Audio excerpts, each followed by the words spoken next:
Ahora sí. Bueno, muy bien. Gracias. Gracias a vos, porque yo activé aparentemente mi grabación. Bueno, vamos. Entonces, esto ya sabemos.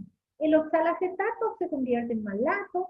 El malato es transportado al citosol por la lanzadera malato-aspartato y en el citosol vuelve a convertirse en oxalacetato. Pero no se convierte en piruvato, sino que lo hace directamente a fosfonol piruvato. Y miren la estrategia. Utiliza un GTP y un GTP por ciclo de ácido cítrico es igual a un ATP y un ATP es 7,3 kilocalorías. Entonces, en lugar de gastar 14,8 kilocalorías, gasta 7,3 y ahorró 7,5. Entonces, estrategia número 2, generar el primer metabolito rico en energía que es fosfonol piruvato utilizando GTP en lugar de ATP, ¿verdad? O en lugar de ATP, por cierto, porque tendríamos que gastar acá.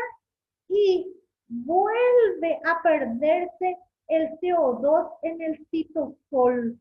Y tenemos una molécula de 3 carbonos que es fosfonol piruvato como resultado.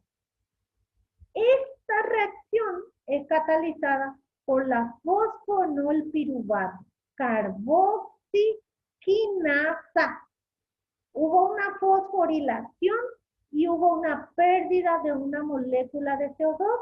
Por lo tanto, la enzima se llama fosfonol piruvato carboxiquinasa. Y ahí una molécula de 3 carbonos vuelve a originar otra molécula de 3 carbonos que puede continuarse al ciclo, perdón, la glicólisis en sentido inverso. A continuación, ¿verdad? Vamos en sentido inverso hasta arriba. Fosfonol piruvato se convierte en 3PG, 3PG en 2PG, 2PG en 1,3-DPG, 1,3-DPG en gliceraldehído. Gliceraldehído reacciona con dihidroxi para convertirse en fructosa 6-fosfato. Esta es fructosa, perdón, 1,6-bifosfato. Ahí está sorbando el fosfato que entró en el carbono número 1. Por lo tanto, vamos a quitar el fosfato que entró en el carbono número 1 por acción de la fructosa 1,6-bifosfatasa y vamos a generar fructosa 6-fosfato. Esta enzima es una metaloenzima, necesita magnesio, quiere decir que para fabricar glucosa necesitamos magnesio. Es inhibido por AMP, claro, porque AMP cuando hay, bueno, no me voy a adelantar nomás, cuando veamos regulación vamos a volver a ver, pero cuando hay AMP significa que todo el ATP está descargado. Entonces yo necesito fabricar ATP. ¿Y cuál es la vía que fabrica ATP? La glicólisis. Entonces el AMP es un activador de la glicólisis, pero es un inhibidor de la gluconeogénesis. Y la fructosa 2,6-bifosfato es un activador de la PFK1, por lo tanto, va a ser un inhibidor de la fructosa 1,6-bifosfatasa. Cuando hay gran cantidad de ATP, porque en las mitocondrias hay gran cantidad de acetil-CoA que entró en el ciclo de Krebs, esta enzima va a estar activada y por ende vamos a poder fabricar glucosa. Y por otro lado, cuando hay gran cantidad de citrato en las mitocondrias, que también significa que está operando el ciclo de Krebs, vamos a poder fabricar tranquilamente glucosa.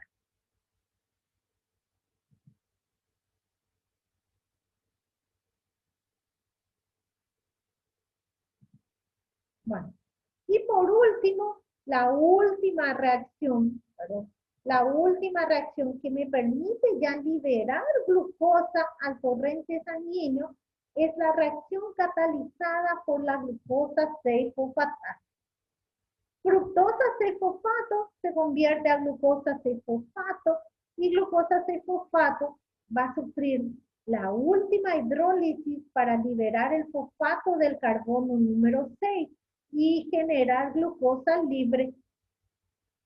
La enzima, dijimos hace rato, que solo se encuentra en la corteza renal y en el hígado, no hay en ningún otro órgano más.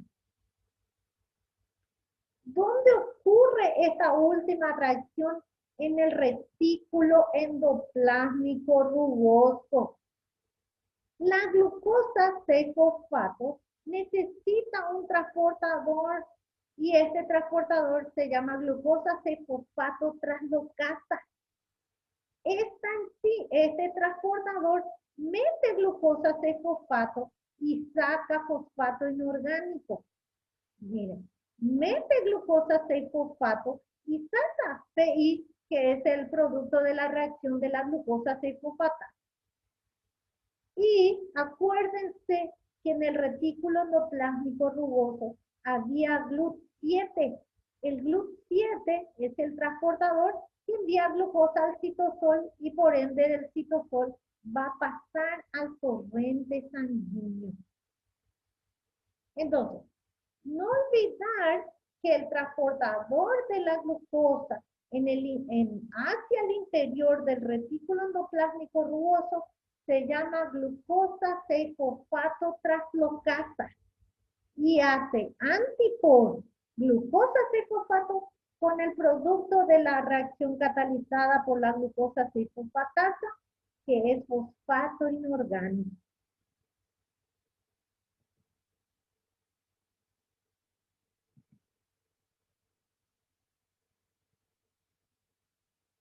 Bueno, muy bien. Entonces, miren lo que es. Si nosotros hubiéramos fabricado, bueno, nosotros no la célula, ¿verdad? Si la célula hubiera convertido piruvato en glucosa directamente, a partir piruvato en glucosa, no usando las estrategias que usó la gluconeogénesis, hubiera tenido un costo de 20 kilocalorías por mol. El delta G de la reacción es positivo. Cuando el delta G es positivo, la reacción es endergónica y no ocurre en esa condición. Gracias a esos 4 atajos que hizo la gluconeogénesis, el delta G de la reacción global es menos 9 kilocalorías por cada molécula de glucosa fabricada. Y eso me permite o le permite a la célula convertir efectivamente piruvato en glucosa. Solamente que tiene un costo energético mayor, tiene un costo energético de 4 ATP en esas reacciones inversas, 2 GTP y 2 NADH.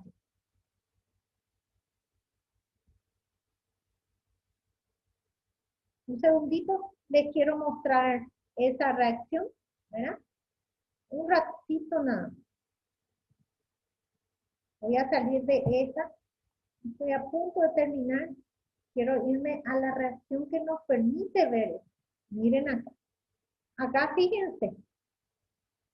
El piruvato, por carboxilación, se convierte en oxalacetato. Y en la carboxilación de cada piruvato gastamos un ATP. Por lo tanto, acá se gastó 2 ATP. Del oxalacetato, para convertirlo a fosfonol piruvato, gastamos 2 GTP. Acá hay 2 reacciones que fabricaban ATP, pero ahora esta va a consumir ATP. Entonces, del 1,3-PG a 3-PG. Y en sentido inverso, vamos a gastar 2 ATP. De glicenaldehído a 1,3-PG fabricamos NADH. Ahora vamos a consumir 2 NADH.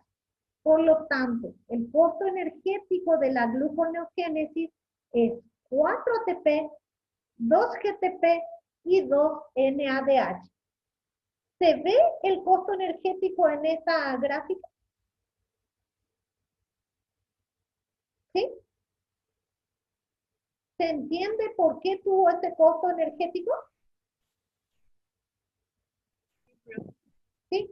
Bueno, y si ustedes se fijan, en esta reacción también se ve perfectamente un ATP, un GTP, otro ATP aquí, pero como son dos triosas para generar una molécula de 6, entonces todo está multiplicado por 2. 2 ATP, 2 GTP, otros 2 ATP y 2 NADH. Solamente estas 4 reacciones son las reacciones diferenciales. El resto comparte con la glicólisis. Vale. Muy bien. ¿Qué nos queda como último? ¿Cómo se regula la glicólisis y la gluconeogénesis? Como son vías cuasi reversas, cuando una está activada, la otra tiene que estar apagada, igual que la glucogenogénesis y la glucogenolisis. Entonces, son vías coordinadas, lo que significa que cuando una está activada, la otra tiene que estar inhibida. Ambas rutas son exergónicas. Ambas podrían estar funcionando al mismo tiempo, pero existen unos parámetros que determinan quién prevalece sobre quién. Y esa prevalencia de una vía sobre la otra está determinada por la concentración de glucosa en la sangre y está controlada por la cantidad de lactato y los precursores que están en el interior de las células. A eso hay que sumarle un cociente de insulina-glucagón. Cuando el cociente insulina-glucagón está aumentado, prevalece la glicólisis. Cuando el cociente insulina-glucagón está disminuido, prevalece la gluconeogénesis. La insulina activa la glicólisis, el glucagón activa la gluconeogénesis. Y viceversa. La una va a inhibir la glicólisis y va a activar. Muy bien. Estos son los puntos de regulación. La regulación se da por metabolitos alostéricos y regulación hormonal. El primer punto de regulación es la PFK1. La PFK1 está activada alostéricamente por la fructosa 2,6-bifosfato. La fructosa 2,6-bifosfato se sintetiza a partir de la fructosa 6-fosfato. La enzima que fabrica fructosa 2,6-bifosfato se llama PFK2. La PFK2 fabrica fructosa 2,6-bifosfato. Esta enzima está activada por la insulina e inhibida por el glucagón. El aumento de la fructosa 2,6-bifosfato activa PFK1, activa la glicólisis.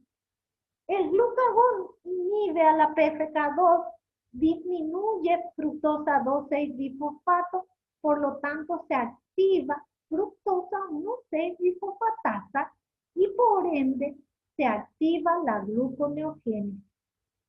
Cuando no hay ATP, el AMP es un activador de la glicólisis.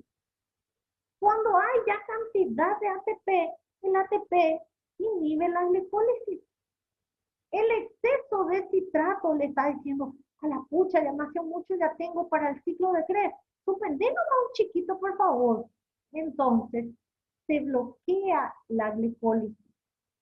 Cuando ya hay excesiva cantidad de ácido láctico, el ácido láctico produce una modificación del pH y el aumento de protones bloquea la PFK1. Por lo tanto, ya no puede ocurrir la glicólisis y por ende hay que parar necesariamente la actividad física. Los activadores de la glicólisis van a ser inhibidores de la gluconeogénesis y viceversa.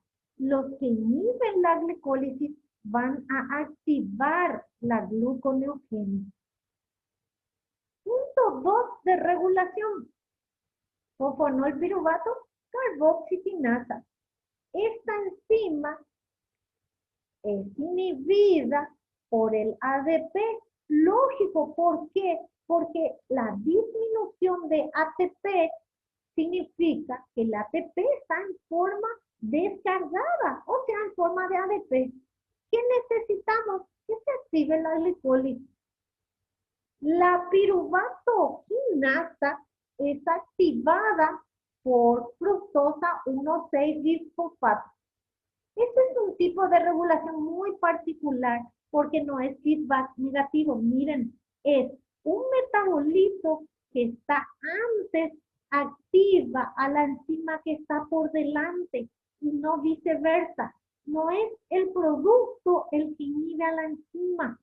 Esta es una regulación muy especial en donde el sustrato de una reacción anterior activa a la enzima que se encuentra por delante. Entonces, fructosa 1,6-bisfosfato es un activador alostérico positivo de la piruvato-quinasa. Y estos dos, ya se dan cuenta acá, van a inhibir. ¿Por qué? Porque son inhibidores. El exceso de ATP es un inhibidor de la glicólisis. El acetil-CoA era indispensable para activar piruvato carboxilasa. El aumento de acetil-CoA significa que el oxalacetato tiene la libertad para convertirse en glucosa, porque hay abundante cantidad de acetil-CoA para el ciclo de Krebs para generar ATP.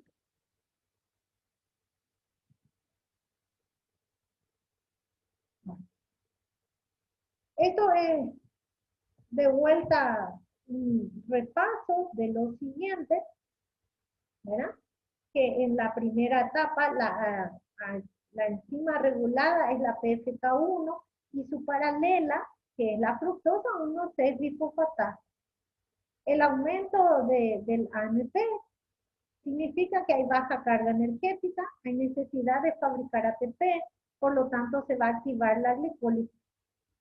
Cuando hay bajo nivel de AMP, pero hay gran cantidad de citrato, significa que el citrato se está activando el ciclo de Krebs. Por lo tanto, ¿verdad? ¿Qué significa eso? Que el oxalacetato puede convertirse en glucosa porque hay gran cantidad de citrato que puede generar alimentadores del ciclo de Krebs. Entonces se inhibe la glicólisis y se activa la gluconeogénesis. Ambas enzimas son reguladas por fructosa 2,6-bisfosfato. La fructosa 2,6-bisfosfato es sintetizado por la PFK2. La PFK2 es activado por el glucagón y es inhibido por la insulina. Esa es. La hormona se une al receptor, el receptor activa la proteína G activa adenilato ciclasa convierte ATP en AMP cíclico, casa, ¿verdad?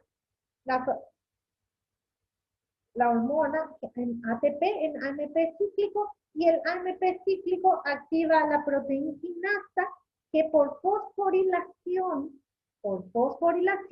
inactiva la PFK1 y la insulina por desfosforilación va a activar a la PFK2. Al generarse fructosa 2,6-bisfosfato, se va a activar la glicólisis y al disminuir fructosa 2,6-bisfosfato, se va a activar la gluconeogénesis. Bueno, Hay otro cociente que regula también la conversión, que es la cantidad de fosfonol piruvato versus piruvato. Si hay gran cantidad de fosfonol piruvato, significa que podemos invertir la reacción y generar glucosa. Por lo tanto, se va a activar la glicólisis, la gluconeogénesis. Y si hay gran cantidad de piruvato, significa que el piruvato va a entrar en las mitocondrias, se va a descarboxilar y por ende va a generar ATP. Bueno, hay una última regulación que también está dada por la presión genética. Las hormonas también activan la expresión de las enzimas claves, como de la PFK1, de la piruvato quinasa y de la PFK2. El glucagón va a inhibir la transcripción de las enzimas claves de la glicólisis y va a estimular la expresión de las enzimas claves de la gluconeogénesis. Entonces, va a activar la síntesis de la PP-carboxiquinasa y de la fructosa 1,6-bisfosfatasa. La única diferencia que esta regulación que vemos acá de la expresión genética solo ocurre en ayunos que superan 24 horas. Tiene que superar necesariamente un ayuno de 24 horas para que ocurra la regulación genética. La regulación alostérica es la regulación que ocurre entre un ayuno y el siguiente, entre una comida y el siguiente. Bueno, nosotros ya sabemos, ¿verdad? Que hay una relación intertejidos entre el músculo y el hígado por la gluconeogénesis. El hígado cuando hace, el músculo cuando hace glicólisis genera gran cantidad de piruvato. El piruvato en condiciones de hipoxia celular o una disminución del oxígeno celular se convierte en ácido láctico. El ácido láctico generado en el hígado, el lactato, puede convertirse en piruvato por la lactato deshidrogenasa, el piruvato en oxalacetato a fosfonol piruvato, y fosfonol piruvato puede convertirse a glucosa. Este ciclo de relación intertejido se conoce como ciclo de Cori y sirve para reponer sustrato al músculo posterior a una actividad física intensa. Que era lo que ya habíamos visto anteriormente, acá está, ¿verdad? La lactato deshidrogenasa del músculo tiene una isoenzima en el hígado y gracias a esta isoenzima permite recuperar glucosa por gluconeogénesis. Bueno, este ciclo también se conoce como,